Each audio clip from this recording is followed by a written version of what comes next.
पुराने समय की बात है। टीकमगढ़ राज्य के राजा का एक बेटा हुआ था जिसका नाम था सिद्धार्थ राजकुमार। सिद्धार्थ का एक नियम था, वे अपने साथ एक सेवक को लेकर बेस बदलकर रात में नगर में घूमा करते थे और नगर में घटने वाली समस्त घटनाओं को देखकर उन पर मनन किया करते थे। नमस्कार दोस्तों, आपका मेरे चैनल में एक बार फिर से स्वागत है। आज की कहानी एक चिड़िया की कहानी है जो कि बताएगी कि जो इंसान 3 बातों का ध्यान रख लेती है उसके परिवार पे कभी कष्ट नहीं आता है। तो चलिए जानते हैं ये बातें कौन सी हैं तीनों। चलिए कथा को प्रारंभ करते हैं। राजकुमार सिद्धार्थ के पिता बहुत वृद्ध हो चुके थे, इसलिए एक दिन उनकी मृत्यु हो जाती है। उसके बाद राजकुमार सिद्धार्थ को ही वहां का राजा बनाया जाता है। राजा बनने के बाद भी राजकुमार ने अपने नगर में घूमना बंद नहीं किया। हाँ, इतना जरूर था, पहले उनके साथ एक सेवक रहता था, अब वे अपने साथ एक मंत्री को रखते थे। एक दिन राजकुमार सिद्धार्थ और उनके मंत्री बेस बदलकर नगर में घूम रहे थे। जब वे एक गली से होकर गुजर रहे थे तो उन्हें घर के अंदर से कुछ स्त्रियों के बोलने बतला की आवाज आती है। राजा और मंत्री दरवाजे से सटकर खड़े हो जाते हैं और अंदर झांक कर देखते हैं तो उन्होंने देखा कि 3 सुंदर सुंदर युवतियां आपस में बात कर रही थीं। बातों से लग रहा था वे तीनों आपस में बहने बहने हैं। वे तीनों अपनी अपनी पसंद के बारे में बातचीत कर रही थीं।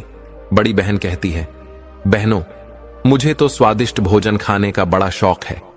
मैं तो अपना विवाह किसी राजा के रसोइये से कराऊंगा, दिष्ट भोजन खाने को मिलता रहे। तब मझली वाली कहती है, हे बहनों, मैं तो अपना विवाह किसी राजा के बड़े अधिकारी से करना चाहती हूं। अगर मेरा विवाह राजा के मंत्री से हो जाए, सेनापति से हो जाए या कोतवाल से हो जाए तो मैं अपने आप को बहुत धन्य समझूंगी। छोटी बहन उनकी बातें सुनकर चुपचाप बैठी रही।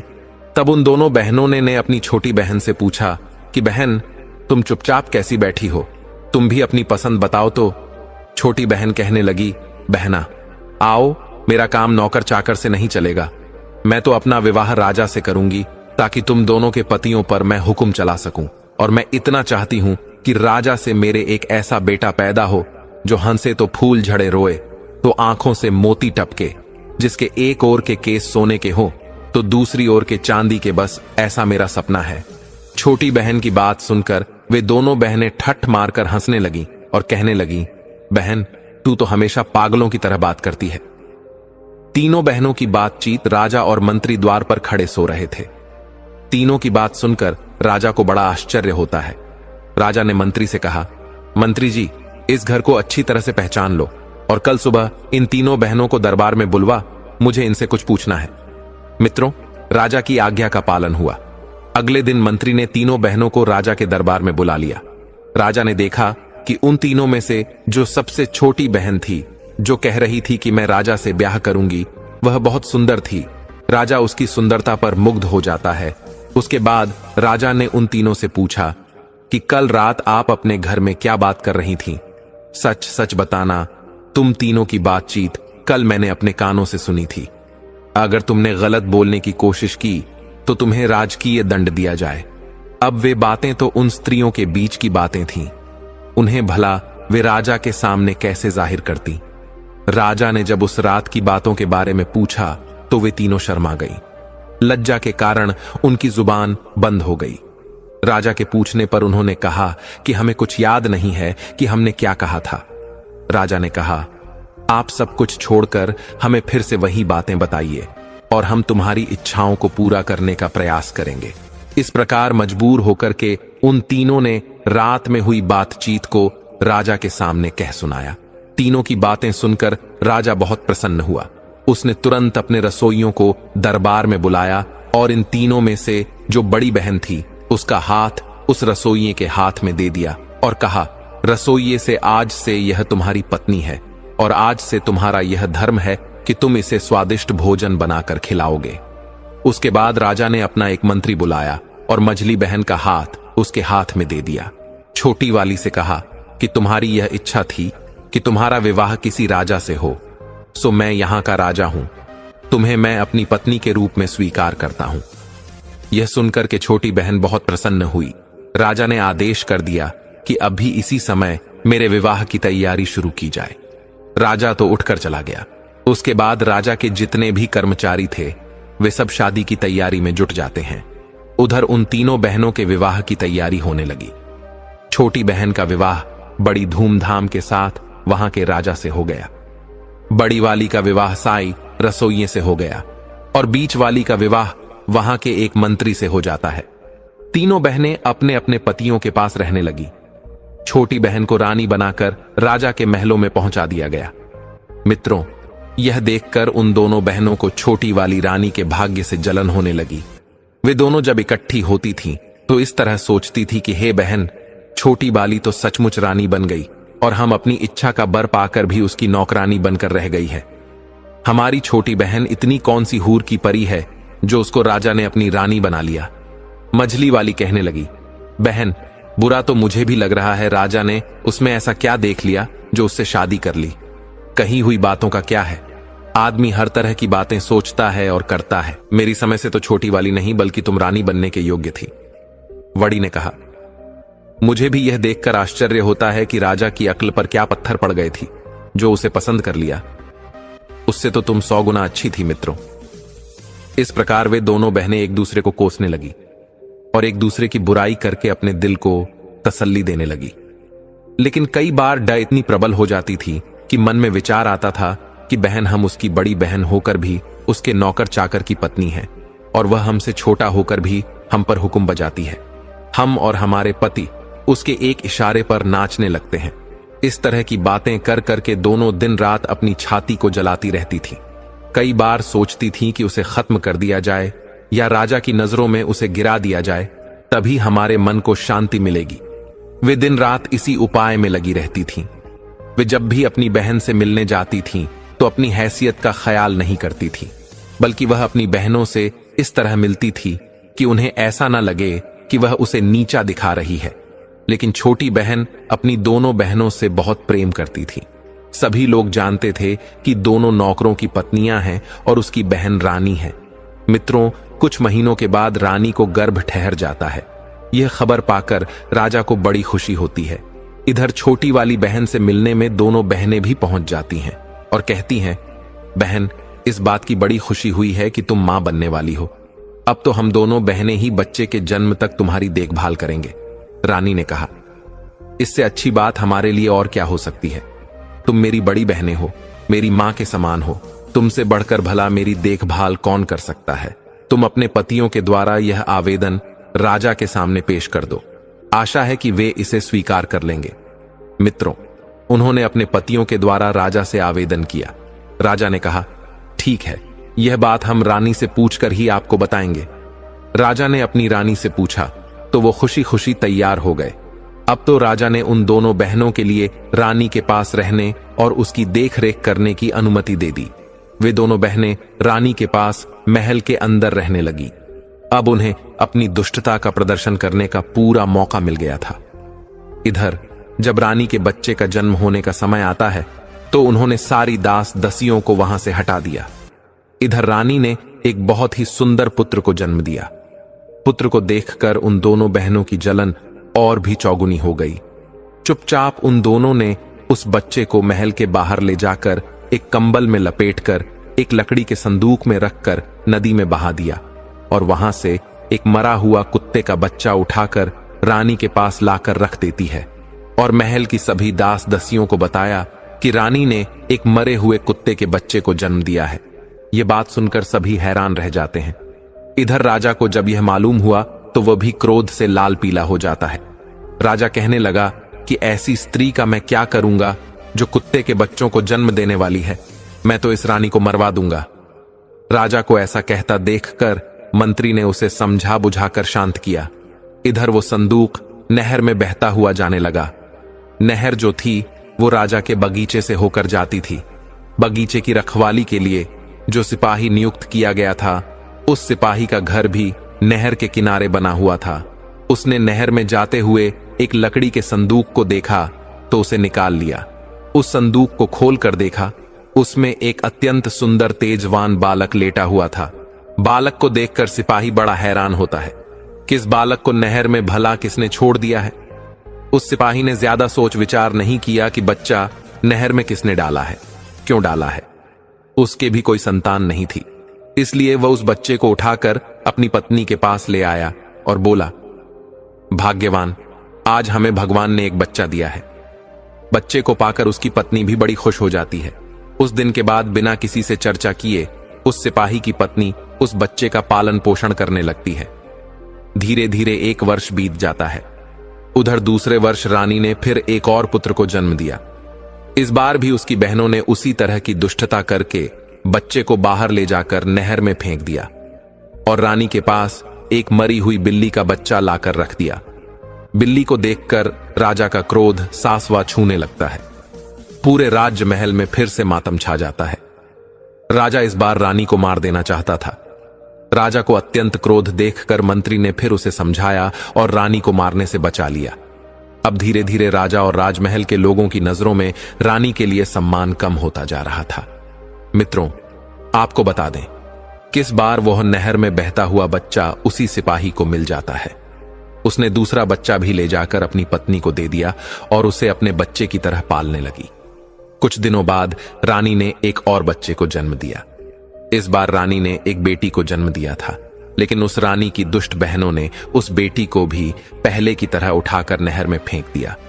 वो बेटी भी उसी माली के हाथ लगती है और अपनी बच्ची की तरह उसका भी पालन करने लगते हैं। इधर राजा अपना क्रोध इस बार नहीं रोक पाया, क्योंकि रानी की दुष्ट बहनों ने रानी के पास एक मरी हुई छछूंदर को रख दिया था। राजा सोचने लगा कि इस रानी की वजह से तो हमारी पूरे नगर में बदनामी हो गई है। सब लोग यही कह रहे हैं कि रानी तो कुत्ते बिल्लियों को पैदा करती है। लगता है कोई कुल कलंकिनी राजा के घर में आ गई है। अब तो मैं इसको बिल्कुल नहीं छोड़ूंगा। इधर राजा की मनसा को भली भांति समझने के बाद में उस मंत्री ने हाथ पैर जोड़कर निवेदन करके रानी को मारने से बचा लिया। मंत्री ने कहा, महाराज, इसमें रानी का क्या दोष है। इसे जान से मारने के बाद भी आपके घर में बेटा बेटी नहीं हो जाएंगे। इसीलिए उचित यही होगा कि आप रानी को मारने की बजाय रानी के पास जाना छोड़ दें। राजा ने कहा, मंत्री जी, अगर तुम कहते हो तो मैं रानी को जान से नहीं मारूंगा, लेकिन मैं इसको सजा जरूर दूंगा, और ऐसी सजा दूंगा जो मृत्यु दंड से भी बढ़कर कष्टकाक होगी। इस बार सजा के बारे में मैं तुम्हारी कोई बात नहीं सुनूंगा। इस बार राजा ने एक चौराहे पर एक जेल नुमा महल बनवाया। उसमें एक लकड़ी का पिंजरा रखा हुआ था। उसी पिंजरे में रानी को बंद करवा दिया। राजा ने यह आदेश करवा दिया कि इस चौराहे से जो भी निकल कर जाएगा वो रानी के ऊपर थूक कर जाएगा, और जो व्यक्ति ऐसा नहीं करेगा उसे भी ऐसी ही कठोर सजा दी जाएगी जो इस रानी को दी जा रही है। राजा का यह फरमान मंत्री को बहुत बुरा लगा। मंत्री सोचने लगा कि इस सजा के योग्य तो इस रानी की दोनों बहनें हैं। बेचारी निर्दोष रानी अब तो बिना करे की सजा पाने लगी। उधर रानी के वे तीनों बच्चे उस माली के घर में पलकर बड़े हो रहे थे। माली ने उनकी शिक्षा दीक्षा कराई। धीरे धीरे वे सभी विद्याओं में पारंगत हो गए। इधर धीरे धीरे तीनों बच्चे से आने होते हैं। उधर उस माली और माली की पत्नी की कुछ दिनों बाद मृत्यु हो जाती है। उनके मरने पर उनका अंतिम संस्कार करके तीनों भाई बहन मिलकर उस घर में रहने लगे। दोनों भाइयों को राजा के यहां नौकरी भी मिल जाती है, परंतु उनकी कभी राजा से भेंट नहीं हो पाई थी। एक दिन दोनों भाई शिकार खेलने को जाते हैं। उनकी बहन घर में अकेली थी, सिर्फ उसकी 2 दासियां उसके साथ थीं। उसी समय उसके यहां एक बड़ी मां आती है और उससे कहती हैं, बेटी, मैं तुम्हारे यहां कुछ समय के लिए ठहरना चाहती हूं। लड़की ने तुरंत अनुमति दे दी। लड़की ने बूढ़ी मां को भोजन कराया, उनकी खूब सेवा की। अपने घर के आसपास सुंदर बाग, बगीचे को और तालाब को दिखाया। वहां का सुंदर वातावरण देखकर बूढ़ी मां का भी हृदय खुशी से गदगद हो गया। लड़की ने पूछा, अम्मा, मेरे महल और बाग के बारे में तुम्हारी क्या राय है? क्या कोई और चीज की कमी है जो यहां होनी चाहिए? बुढ़िया ने कहा, बेटी, ये प्रश्न मुझसे न करो तो अच्छा है।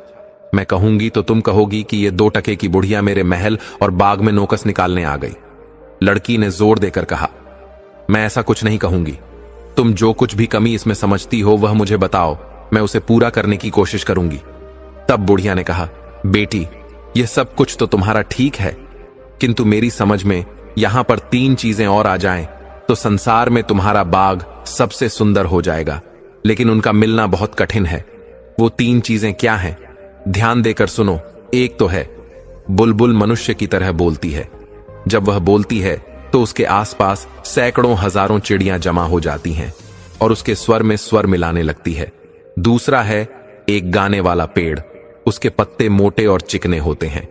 जब हवा चलने पर पत्ते एक दूसरे से रगड़ खाते हैं तो उनसे मधुर संगीत निकलता है। उस संगीत को हर कोई सुनने वाला मुग्ध हो जाता है।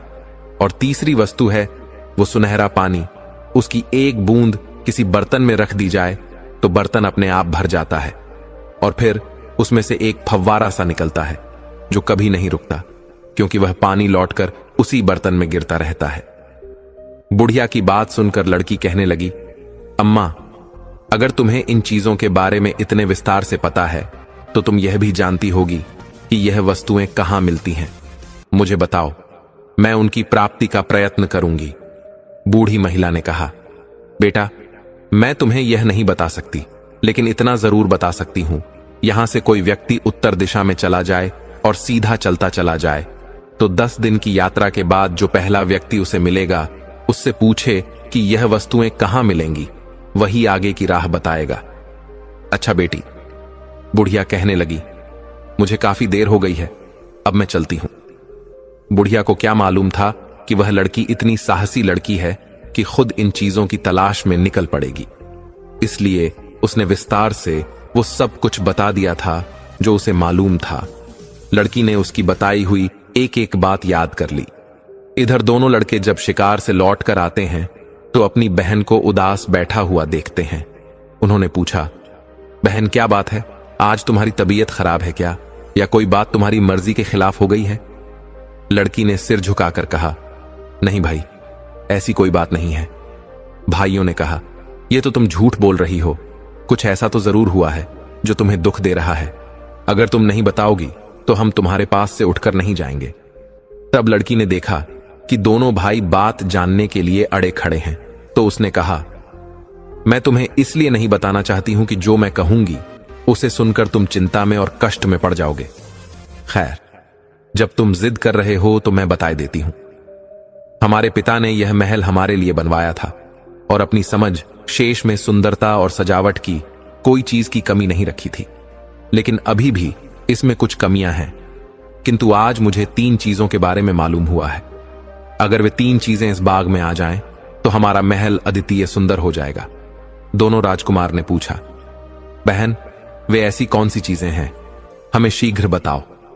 तब लड़की कहती है, भाइयों, एक तो उम्दा किस्म की बुलबुल जो बोलने वाली हो, जिसका गाना सुनकर हजारों पक्षी इकट्ठे होकर उसके स्वर में स्वर मिलाने लगते हो। दूसरा है गाने वाला पेड़, जिसके पत्तों से पत्ते रगड़ खाकर संगीत निकलता हो। और तीसरा है सुनहरा पानी, जिसकी एक बूंद से ही कभी खत्म ना होने वाला फुबारा बन जाता हो।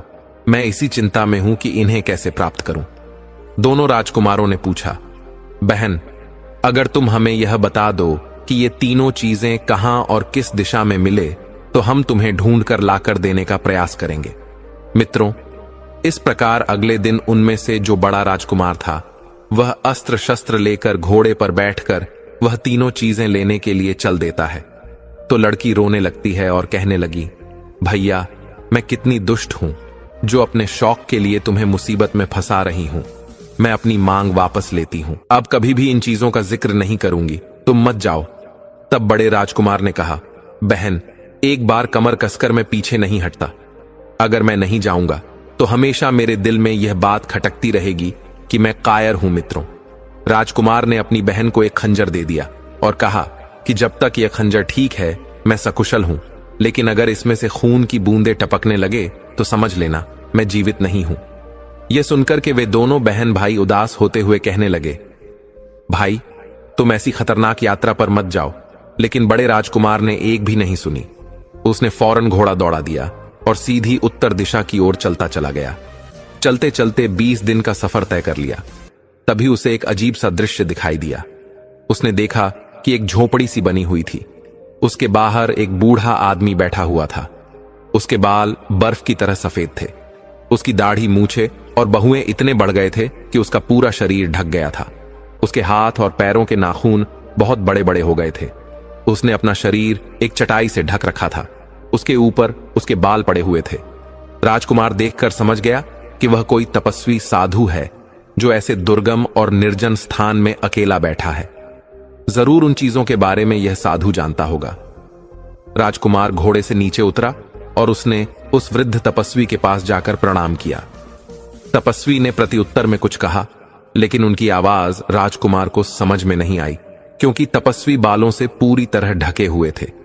राजकुमार ने फौरन अपनी जेब से एक छोटी सी कैंची निकाली और कहा, तपस्वी महाराज, आपके बालों की वजह से आपकी आवाज मेरे समझ में नहीं आ रही है। यदि आप आज्ञा दे तो मैं आपकी दाढ़ी, मूछ और बालों को काट दूं। तपस्वी ने इशारे से कह दिया। हां, राजकुमार ने उनके सारे बाल काट दिए। अब तो साधु का चेहरा बिल्कुल बदल गया था। राजकुमार ने कहा, तपस्वी, यदि मेरे पास दर्पण होता तो मैं आपको जरूर दिखाता कि बालों के कटने के बाद आप बूढ़े से जवान हो गए हो। राजकुमार की ऐसी बातें सुनकर तपस्वी मुस्कुराया और बोला, बेटा, मैं तुम्हारी सेवा से प्रसन्न हूं। अब बताओ, इतनी दूर किस लिए आए हो? मैं तुम्हारी क्या मदद कर सकता हूं? तब राजकुमार ने बताया कि साधु महाराज, मैं बहुत दूर से उम्दा किस्म की बुलबुल गाने वाला पेड़ और सुनहरा पानी लेने आया हूं। आप मुझे बताएं कि यह वस्तुएं मुझे कहां मिलेंगी। राजकुमार की बात सुनकर साधु चुप हो गया। राजकुमार ने पूछा, महाराज, आप चुप कैसे हो गए? कृपया कुछ तो बताइए। यदि नहीं पता है तो आप मना कर दो। तब तपस्वी ने कहा, पुत्र, मुझे पता तो है, लेकिन मैं तुम्हें इसलिए नहीं बताना चाहता कि तुम्हारी सेवा के बदले मैं तुम्हें मुसीबत में डालना नहीं चाहता। वहां का मार्ग बड़ा कठिन है। सैकड़ों लोग वहां गए, लेकिन कोई लौटकर नहीं आया। इसीलिए मैं तुमसे कहता हूं, जहां से आए हो वहां वापस चले जाओ।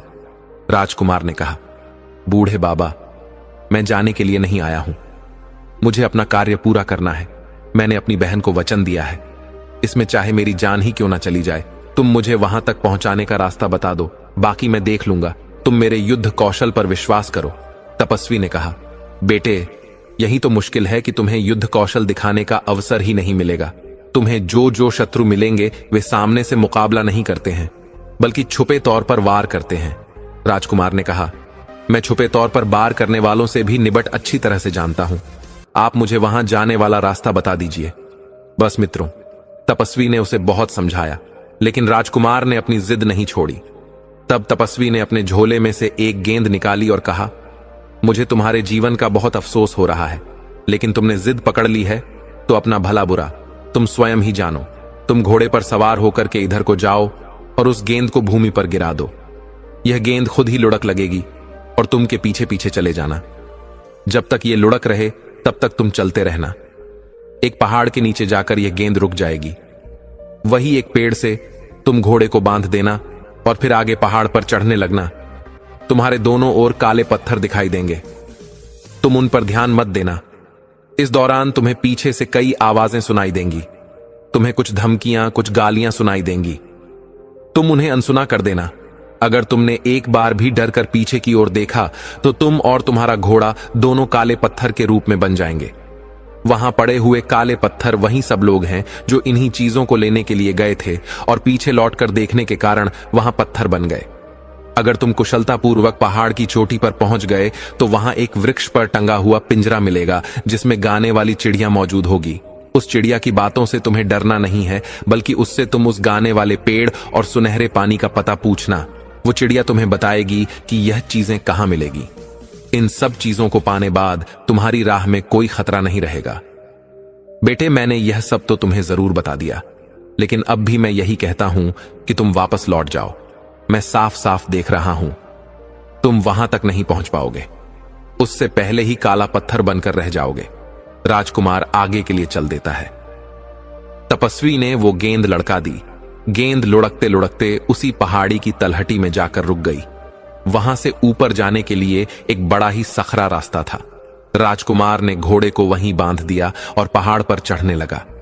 कुछ दूर आगे जाने पर उसे बड़े बड़े काले काले पत्थर दिखाई दिए। उन पत्थरों के बीच 5 कदम ही आगे बढ़ा होगा, तभी पीछे से कुछ आवाजें आनी शुरू हो जाती हैं। वे आवाजें उस राजकुमार को धमका रही थी। कोई आवाज कह रही थी, कौन है बेवकूफ जो आगे जा रहा है। कोई आवाज कहती थी, पकड़ो इसे। कोई कहती थी, यह कितना बड़ा दुष्ट है, इसे पकड़कर मार डालो। कोई उस पर चीखती थी, कोई चिल्लाती थी, कोई कहती थी, इसे घेर लो, जरूर ये उस चिड़िया को चुराने आया है। राजकुमार ने उन आवाजों की उपेक्षा की और तेजी से आगे के लिए बढ़ने लगा, लेकिन वह जितना आगे बढ़ रहा था उतनी ही आवाज तेज होती जा रही थी।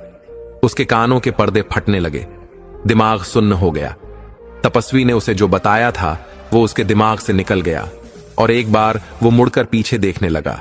जैसे ही उसने पीछे देखा तो वो घोड़ा और राजकुमार दोनों काले पत्थर के बन जाते हैं। इधर अपनी बहन को राजकुमार जो खंजर देकर गया था कि मेरी मृत्यु होने पर इस खंजर से खून टपकने लगेगा। राजकुमारी उस खंजर को रोजाना म्यान से निकालकर देखती थी, लेकिन उधर जैसे ही राजकुमार काला पत्थर बना वैसे ही उसे खंजर से खून टपकने लगा। यह देखकर राजकुमारी जोर जोर से रोने लगी, सिर पटक पटक कर कहने लगी, हाय भैया, मेरी नादानी से तुम्हारी जान चली गई।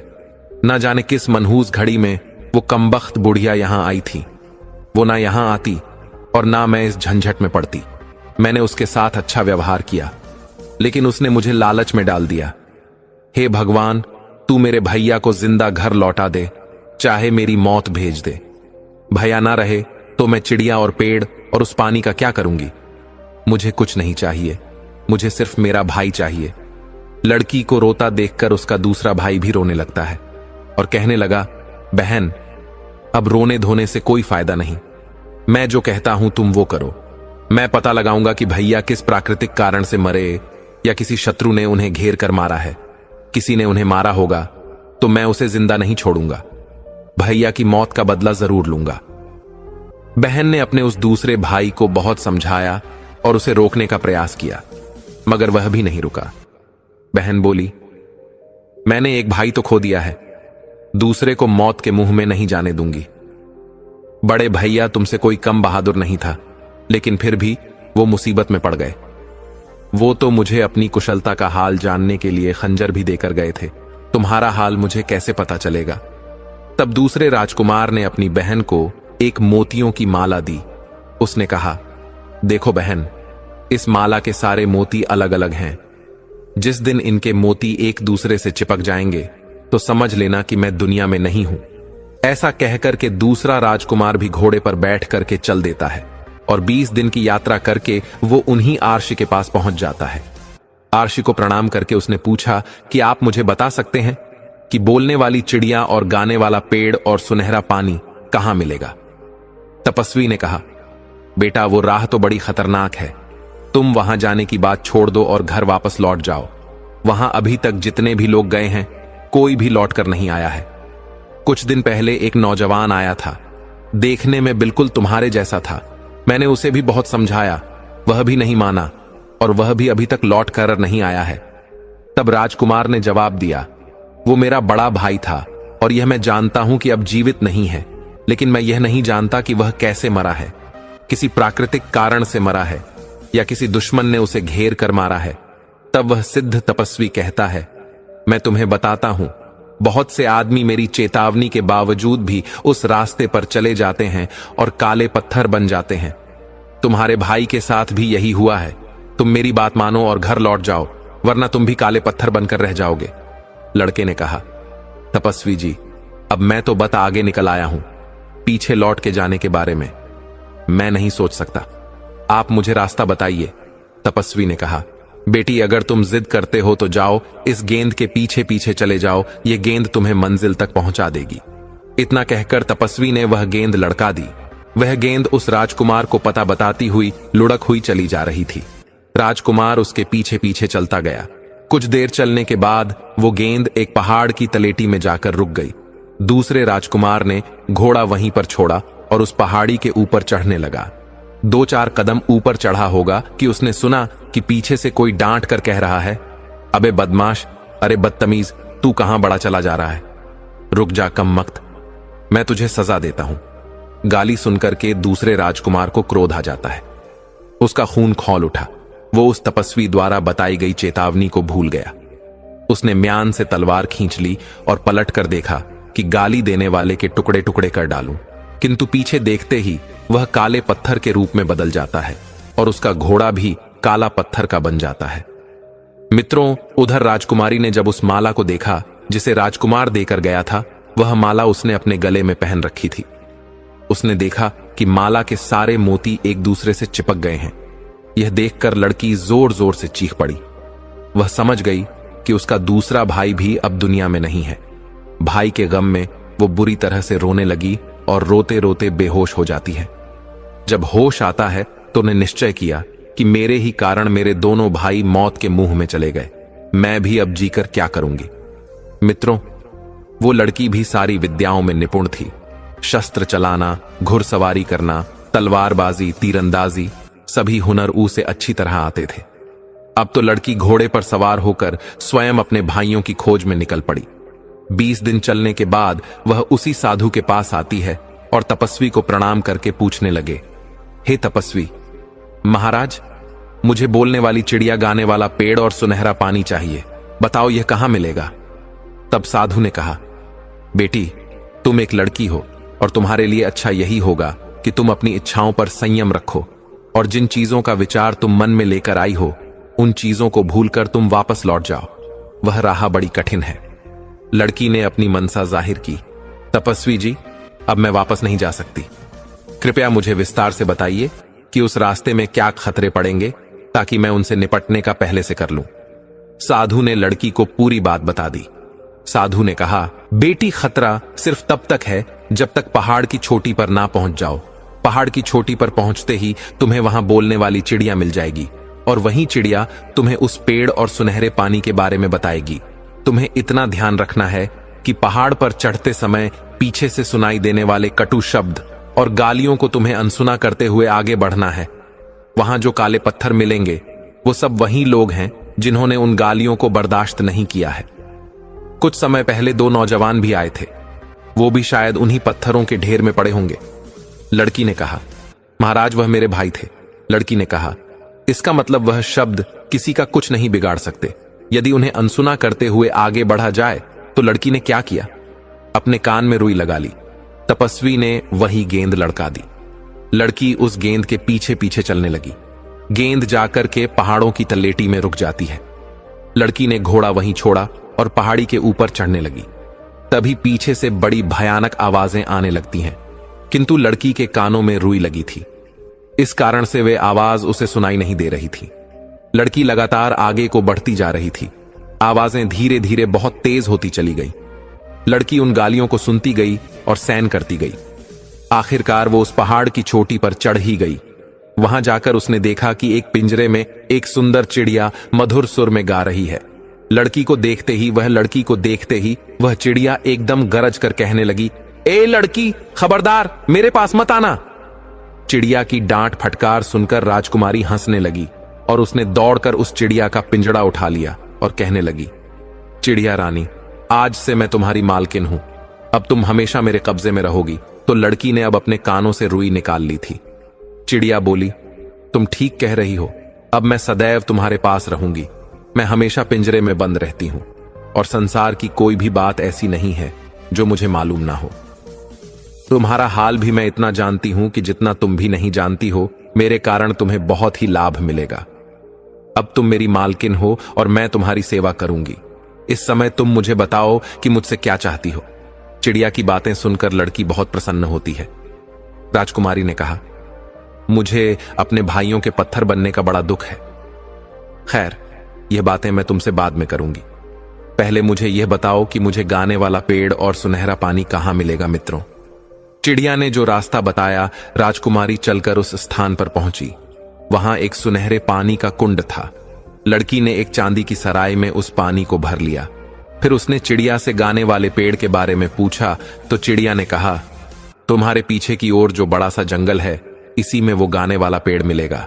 वहां पहुंचकर तुम्हें खुद पता चल जाएगा कि वो पेड़ कौन सा है, क्योंकि उस पेड़ से संगीत निकलता होगा। राजकुमारी ने कहा, यह तो ठीक है, लेकिन मैं उस पेड़ को उखाड़ कर लाऊंगी कैसे। चिड़िया बोली, पेड़ नहीं उखाड़ना है, तुम सिर्फ उस पेड़ की एक टहनी तोड़कर ले आना। जब तुम अपनी बाटिका में उस टहनी को लगाओगी तो कुछ ही समय में वह टहनी पूरे वृक्ष के रूप में बदल जाएगी। उस चिड़िया के बताए अनुसार राजकुमारी उस जंगल में पहुंच जाती है और वहां से गाने वाले पेड़ की टहनी तोड़कर अपने पास लेती है। राजकुमारी को अब तीनों चीजें प्राप्त हो चुकी थीं, लेकिन उसे अपने भाइयों का सबसे ज्यादा ख्याल अपने दिमाग में बना हुआ था। उसने चिड़िया से पूछा, चिड़िया रानी, मेरे दोनों भाई रास्ते में काले पत्थर बने पड़े हैं, क्या मैं उन्हें फिर से जीवित कर सकती हूं? मैं तो यह भी नहीं जानती कि उन काले पत्थरों में मेरे भाई कौन से हैं। चिड़िया ने कहा कि तुम इस सराय में जो सुनहरा जल लेकर आई हो, एक एक बूंद उन शिलाखंडों पर डालते जाना, तुम्हारे भाई घोड़े सत फिर से जीवित हो जाएंगे। चिड़िया की बातें सुनकर राजकुमारी प्रसन्न हो गई और पिंजरा सुरा और टहनी लेकर पहाड़ से उतरने लगी। जहां जहां उसे काले पत्थर दिखाई दिए, उसने उन पर एक एक बूंद सुनहरा जल छिड़क दिया, जिससे जितने लोग पत्थर के बन गए थे, घोड़े सहित सब अपने असली रूप में आ जाते हैं। उन्हीं पत्थरों के बीच उनके दोनों भाई भी पड़े थे। भाइयों को जीवित देखकर राजकुमारी एकदम उनसे लिपट कर रोने लगी। कहने लगी, भाइयों, मुझे चिड़िया पानी और पेड़ की टहनी मिल गई है। इनसे मिलने से ही तुम फिर से जीवित हो पाए हो, और यहां पड़े जितने भी काले पत्थर थे, मैंने सबको जीवित कर दिया है। मित्रों, वे सब राजा राजकुमार राजकुमारी का धन्यवाद करने लगी कि तुमने हमें जीवन दान दिया है। हम आजीवन तुम्हारे आभारी रहेंगे और तुम्हारी आज्ञा का पालन करेंगे। राजकुमारी बोली, मैंने तुम लोगों पर कोई एहसान नहीं किया है। मैं अपने भाइयों को जिंदा करना चाहती थी। उसमें अगर तुम्हारा भी लाभ हो गया तो यह तो बड़ी खुशी की बात है। अब तुम लोग अपने अपने निवास स्थानों के लिए चले जाओ। मित्रों, इधर राजकुमारी और उसके दोनों भाई अपने अपने घोड़े पर सवार होते हैं। दोनों राजकुमारों ने एक एक चीज ले ली। एक ने पानी की सराय ले ली, तो दूसरे ने गाने का पेड़, और राजकुमारी ने चिड़िया का पिंजरा ले लिया। बाकी जितने भी लोगों को राजकुमारी ने जीवन दान दिया था, वे सब उनके पीछे पीछे चलने लगे। राजकुमारी और दोनों राजकुमार जब तपस्वी साधु की कुटिया पर उनका धन्यवाद करने के लिए आए, तो साधु अपनी कुटिया से गायब हो चुके थे। वो तपस्वी इतने ही काम के लिए वहां मुद्दतों से बैठा हुआ था।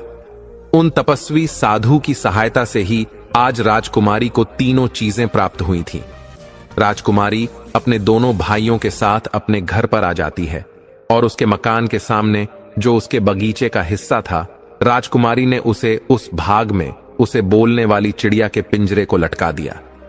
चिड़िया ने जैसे ही बोलना शुरू किया, उसके आसपास हजारों पक्षी आकर के जमा हो गए और वो चिड़िया के सुर में सुर मिलाने लगी। राजकुमारी ने थोड़ी दूर पर उस गाने वाले पेड़ की टहनी भी लगा दी थी। कुछ ही दिनों में वह विशाल पेड़ भी तैयार हो गया। अब हवा चलने पर उसके पत्तों की रगड़ से उसमें संगीत की धुनी फूट थी। राजकुमारी ने एक संगमरमर के पत्थरों से बाग में एक कुंड बनवाया। उस कुंड में वो सुनहरा पानी डाल दिया। कुछ ही देर में वो पानी से कुंड भर गया और उसमें से एक पानी का फुबारा उठकर खड़ा हो गया। मित्रों, कुछ ही समय में उस बगीचे की चर्चा पूरे शहर में होने लगी। सारे शहर के लोग तमाशा देखने के लिए राजकुमारी के बाग में आने लगे। धीरे धीरे पूरे शहर के लोग उन तीनों को जान गए और सब लोग राजकुमारी और उसके भाइयों से बहुत प्रेम करने लगे। एक दिन दोनों राजकुमार शिकार खेलने के लिए जाते हैं। सहयोग से उसी समय उसी जंगल में वहां का राजा भी शिकार खेलने के लिए आता है। अचानक दोनों राजकुमार राजा के सामने आ जाते हैं। दोनों राजकुमारों ने राजा को प्रणाम किया। वे दोनों राजकुमार इतने सुंदर थे कि उनकी सुंदरता को देखकर राजा उन्हें देखता ही रह जाता है। उसने उनका नाम और निवास स्थान पूछा। दोनों राजकुमारों ने हाथ जोड़कर कहा, महाराज, हम लोग आपके भूतपूर्व सिपाही के पुत्र हैं। हमारे पिता अब इस दुनिया में नहीं है। हम दोनों अपनी बहन के साथ जंगल के किनारे उस महल में रहते हैं जो मेरे पिता ने आपसे अनुमति लेकर बनवाया था। हमें वो इसलिए अच्छे वातावरण रखते हैं कि बड़े होकर के हम आपकी सेवा करें। राजा ने कहा, यह तो ठीक है, लेकिन लगता है तुम यहां शिकार खेल रहे थे। क्या तुम्हें मालूम नहीं था? यह साई शिकारगाह है और यहां कोई शिकार नहीं खेल सकता। दोनों राजकुमारों ने निवेदन किया, क्षमा करें महाराज, हमारे पिता की असम मौत हो गई है। हमारा निर्देशक कोई नहीं है, इसलिए हम लोगों का ज्ञान अधूरा है और अन्य नौजवानों की तरह हमसे भी भूल हो जाती है। मित्रों, राजकुमारों की राय भरी बातें सुनकर राजा मुस्कुरा जाता है। कहने लगा, पुत्रों, क्या तुम्हें शिकार खेलना भी आता है या नहीं? दोनों ने जवाब दिया, हां महाराज, हमें शिकार खेलना अच्छी तरह से आता है। आप हमें अवसर देकर तो देखें। तब राजा ने कहा, ठीक है, हम तुम्हें अवसर देते हैं। तुम हमें शिकार खेलकर दिखाओ मित्रों। दोनों राजकुमारों ने थोड़ी ही देर में खक शेर और एक रीछ का शिकार करके राजा के सामने लाकर रख दिया। राजा उन दोनों राजकुमारों की वीरता देख बहुत खुश होता है और कहने लगा, हे पुत्रों, मैं तुम्हें तुम्हारी वीरता से अलग नहीं करना चाहता, इसलिए मैं चाहता हूं कि तुम लोग मेरे साथ महल में चलो, मेरे साथ भोजन करो। राजकुमारों ने कहा, महाराज, इस समय हम आपके साथ नहीं चल सकते, हम इस उद्दंडता के लिए क्षमा चाहते हैं। राजा ने आश्चर्य से पूछा, क्यों नहीं चल सकते? तो उन्होंने बताया कि हमारी एक बहन है, हम तीनों जो भी करते हैं तीनों की सलाह करते हैं, हम अपनी बहन की सलाह लेकर ही आपके यहां आ सकेंगे। राजा ने कहा, मुझे इस बात की बड़ी खुशी है कि तुम भाई बहन एक दूसरे की सलाह से काम करते हो। राजा ने कहा, ठीक है, आज तुम अपने घर जाओ और अपनी बहन से पूछकर कल तुम इसी जगह पर हमें आकर मिलना। इस प्रकार दोनों राजकुमार राजा से आज्ञा लेकर अपने घर चले आते हैं, लेकिन वह उस घटना के बारे में बातचीत करना अपनी बहन से भूल गई। अगले दिन जब वे फिर उसी जंगल में शिकार खेलने गए तो राजा ने फिर पूछा कि तुमने अपनी बहन से सलाह ली या नहीं। राजा के पूछने पर वे दोनों घबरा जाते हैं, एक दूसरे की ओर देखने लगे। उन्होंने कहा, महाराज, हमसे भूल हो गई, हम इस बात की चर्चा करना भूल गए। राजा ने कहा, कोई बात नहीं है, आज नहीं तो कल पूछ लेना। दोनों राजकुमार अपने घर आते हैं और अपनी बहन से कहते हैं कि बहन, आज हम शिकार खेलने गए थे तो हमें यहां का राजा मिला था और राजा ने हम दोनों को अपने आप भोजन पर बुलाया है। राजकुमारी ने कहा, यह तो तुम्हारे लिए सौभाग्य की बात है, लेकिन रुको राजा योगी, अग्निजल, इनकी उल्टी रीत इनसे बचकर चालियो, थोड़ी पालियो प्रीत। मैं उस बोलने वाली चिड़िया से पहले पूछ लूं कि राजा का निमंत्रण हमें स्वीकार करना चाहिए या नहीं। राजकुमारी फौरन चिड़िया का पिंजरा लेकर अपने कमरे में आई और पूछने लगी कि चिड़िया रानी, तुम्हें तो सारी बातें पता है, तुमसे कोई बात नहीं छुपी है और तुम सलाह हमेशा सही होती है। मुझे तुमसे एक सलाह लेनी है। मेरे दोनों भाइयों को राजा ने अपने यहां भोजन पर बुलाया है, बताओ तुम्हारी इसमें क्या राय है? चिड़िया ने कहा, मालकिन, तुम्हारे भाइयों को राजा की आज्ञा जरूर माननी चाहिए। राजा पूरे राज्य का मालिक होता है, उनका मेहमान बनने में इन दोनों को किसी प्रकार की कोई हानि नहीं होगी, वे शौक से जाएं। लेकिन दोनों राजकुमार राजा के लिए भी अपने घर भोजन का निमंत्रण देकर जरूर आए। राजकुमारी ने पूछा, हे चिड़िया, मुझे एक बात और बताओ, मेरे भाइयों के निमंत्रण पर अगर राजा हमारे घर आएगा तो मुझे राजा के सामने निकलना चाहिए या नहीं? चिड़िया ने कहा, इसमें कोई हर्ज नहीं है राजा, हर बात से अपनी प्रजा के लिए पिता के समान होता है और पिता के सामने जाने में किसी भी तरह की झिझक नहीं होनी चाहिए। चिड़िया से पूछने के बाद राजकुमारी ने अपने दोनों भाइयों को राजा के निमंत्रण पर जाने का आदेश दे दिया। दोनों राजकूट जाकर उसी जंगल में राजा से मिलते हैं और बोले, महाराज, हमें आपका निमंत्रण स्वीकार है, लेकिन हम आपका निमंत्रण तभी स्वीकार करेंगे जब आप भी हमारा निमंत्रण स्वीकार करेंगे। मित्रों, इस प्रकार राजा उन दोनों राजकुमारों को अपने महल में बुलाकर ले जाता है और उन दोनों की खूब अच्छे से खातिरदारी करता है। राजा ने उनकी इतनी अच्छी खातिरदारी की कि कई दरबारी और सरदारों को ईर्ष्या तक होने लगी। किन अजनबियों के प्रति राजा इतना दयावान क्यों है? राजा के सभी कर्मचारियों को इस बात पर बड़ा ही आश्चर्य हो रहा था। सब लोग यह सोचकर हैरान थे, किन अपरिचित का इतना सम्मान क्यों हो रहा है। दोनों राजकुमारों के रंग रूप, आचार व्यवहार से सभी प्रभावित थे। उनमें आपस में बातें होती थीं कि राजा ने जिस रानी को पिंजरे में कैद कर रखा है, अगर उसके पेट से बच्चा पैदा होता तो आज इतने ही बड़े बालकों के रूप में होता। मित्रों, इधर जब राजा महल में आता है तो भोजन का समय हो जाता है। दास दसियों ने सोने के पात्रों में भोजन परोसा। राजा ने उन दोनों कुमारों को भोजन करने के लिए बैठने को कहा।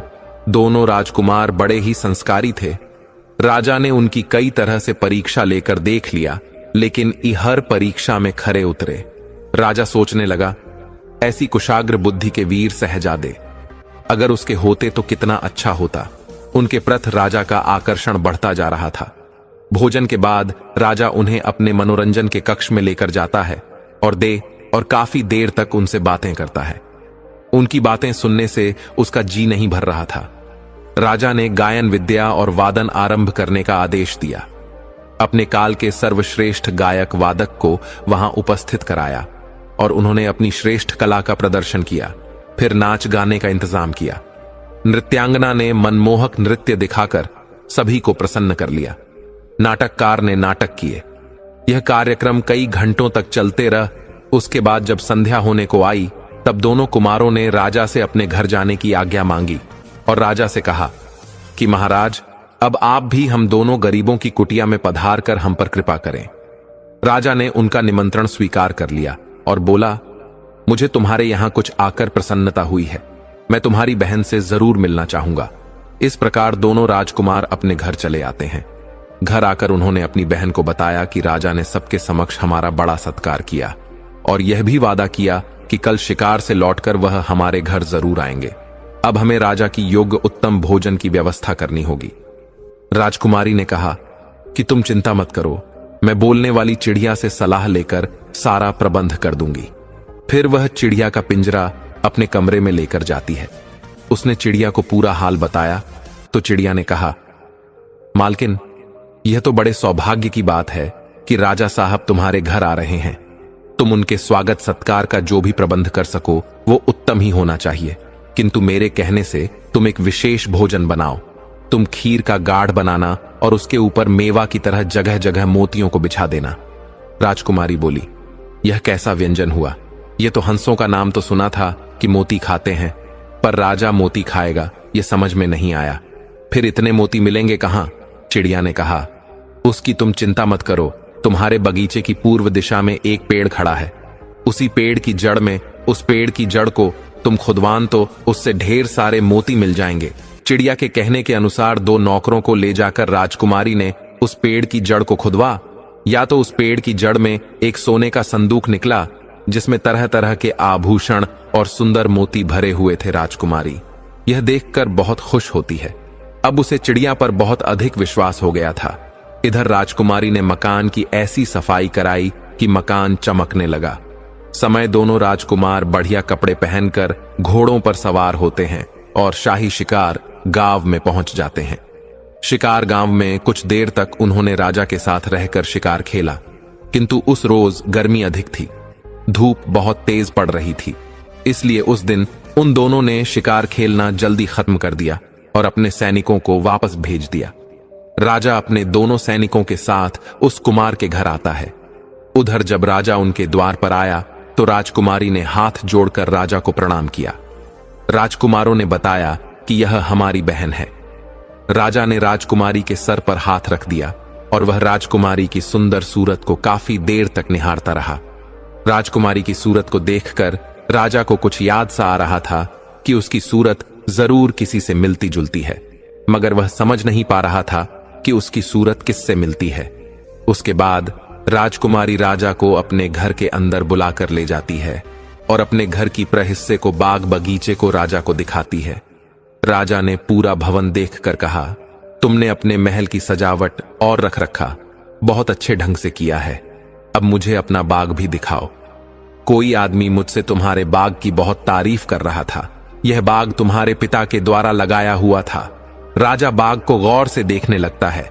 उस बाग में सब कुछ तो सुंदर था, लेकिन उस बाग के बीच में जो फुबारा था, राजा की नजर उस पर जम गई। उस फुबार केर सुनहरा पानी काफी ऊंचाई तक उछल रहा था। राजा ने पास में जाकर देखा तो हैरान रह गया। तब तक उसे एक पेड़ से बहुत सुंदर संगीत की धुनी सुनाई देने लगी।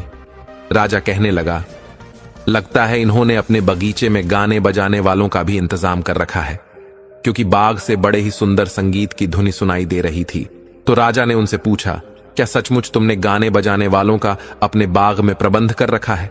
तो राजकुमारी हंसकर कहने लगी, महाराज, यहां कोई गवैया नहीं है। हमारे बगीचे में एक पेड़ है, इसके पत्तों की रगड़ से संगीत निकलता है। मित्रों, राजा उसे देखकर हक्का भक्का रह जाता है। वास्तव में पेड़ से संगीत निकल रहा था। राजा ने कहा, यह तो बड़ी अजीब सी चीज है। इनके जैसी चीजें तो मैं कल्पना भी नहीं कर सकता। तुमने यह कहां से पाई है? राजकुमारी ने कहा, महाराज, यह मत पूछो कि हमने कहां से पाई है। इन्हें मौत के मुंह से निकालकर हम लाए हैं। राजकुमारी ने राजा से कहा, मेरे पास एक और अजीब चीज है जिसे आप और देख लें। वो एक चिड़िया है जो आदमी की तरह बोलती है, और जब यह गाती है तो सारे पक्षी जमा हो जाते हैं और इसके सुर में सुर मिलाते हैं। राजा उस चिड़िया को बड़े ही गौर से देखने लगा। जब वह चिड़िया को देखता है तो फिर उसे बीती हुई बातें याद आने लगती हैं। फिर उस चिड़िया ने सारी कहानी उस राजा को सुनाई जो पहले बीत चुकी थी। तो राजा अब बातें सुनकर अपना सर पकड़ लेता है और कहता है कि यह सारी बातें तो हमें रानी की बहनों ने बताई थी, जो रानी की सगी बहनें थीं, क्योंकि वे उसकी शुभ चिंतक थीं। तब चिड़िया ने कहा, सरकार, यही तो भूल हुई है आपसे कि आपने उन्हें शुभ चिंतक समझा जब से उन्होंने देखा कि वे नौकरों से बहाई गई हैं और छोटी बहन राजरानी बन गई है तो जलकर मरी जा रही थी।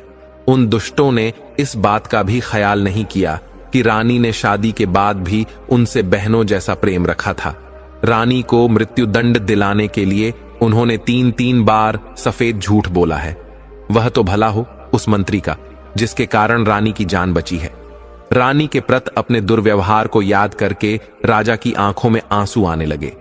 चिड़िया फिर बोली, सरकार, अपने सामने बैठे इन तीनों बच्चों को गौर से देखिए। ये तीनों बच्चे, पिल्ला बिल्ली का बच्चा और अंदर, जिन्हें आपकी रानी ने जन्म दिया था। रानी की दुर्दशा उनकी बहनों के कारण हुई है। रानी की बहनों ने इनके जन्म पर इनकी जगह मरे हुए जानवर रख दिए और इन्हें कंबल में लपेटकर टोकरी में डालकर नहर में फेंक दिया था ताकि यह डूब कर मर जाए और किसी को पता भी ना चले। किंतु भगवान को इन्हें जीवित रखना था। आपके दरबार का जो माली था उसने इन तीनों को नहर से निकलवा लिया क्योंकि उसके कोई संतान नहीं थी।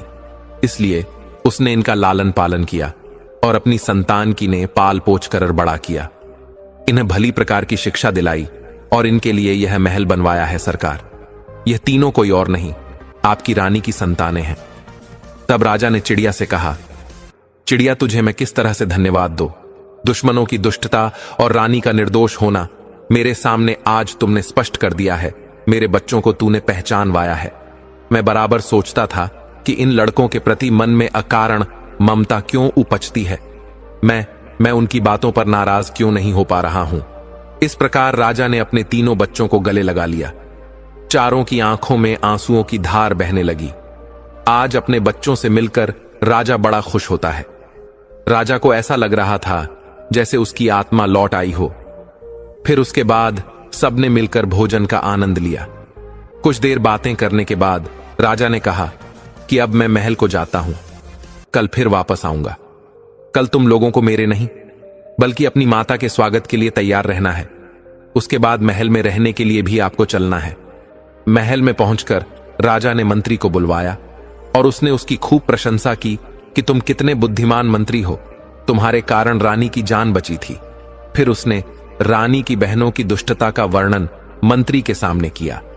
राजा ने मंत्री को सारी कहानी का सुनाई और कहा कि उन दोनों दुष्ट स्त्रियों को अब भी बुलाकर उन्हें वही दंड दिया जाए जो मैंने अपनी रानी को दिया था।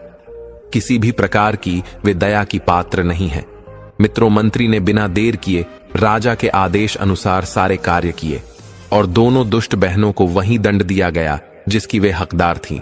उसी चौराहे पर उन्हें पिंजरे में बंद कर दिया गया और पिंजरे से रानी को निकालकर राजा ने उसे गले लगाकर बार बार उससे क्षमा मांगी और रानी को बताया कि उसके दोनों बेटा और बेटी जिंदा है। यह खबर सारे राज में फैल गई। सभी लोग उत्सव मनाने लगे। हर जगह नाच गान होने लगा।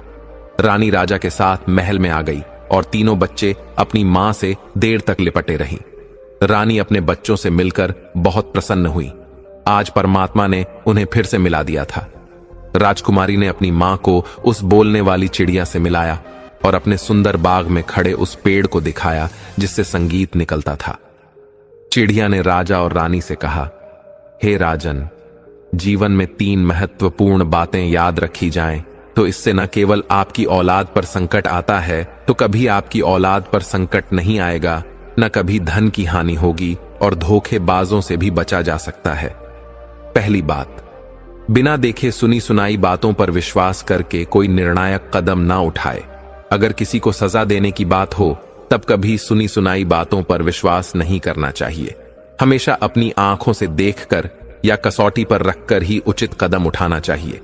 कई बार इस तरह के निर्णय से निर्दोष दोषी बन जाते हैं और गुनहगार बच जाते हैं। किसी भी काम में संयम और विवेक से निर्णय लेना चाहिए, चाहे वह धन के मामले हो या रिश्तों के जल्दबाजी या अंधविश्वास से बचना चाहिए। अपने निर्णयों से संतुलित रहना और सही समय पर सही निर्णय लेना आपको आर्थिक हानि से बचा सकता है और अपनों से धोखे की संभावना को कम कर सकता है। नंबर 2, कितना ही घनिष्ठ मित्र हो, उस पर भी विश्वास नहीं करना चाहिए।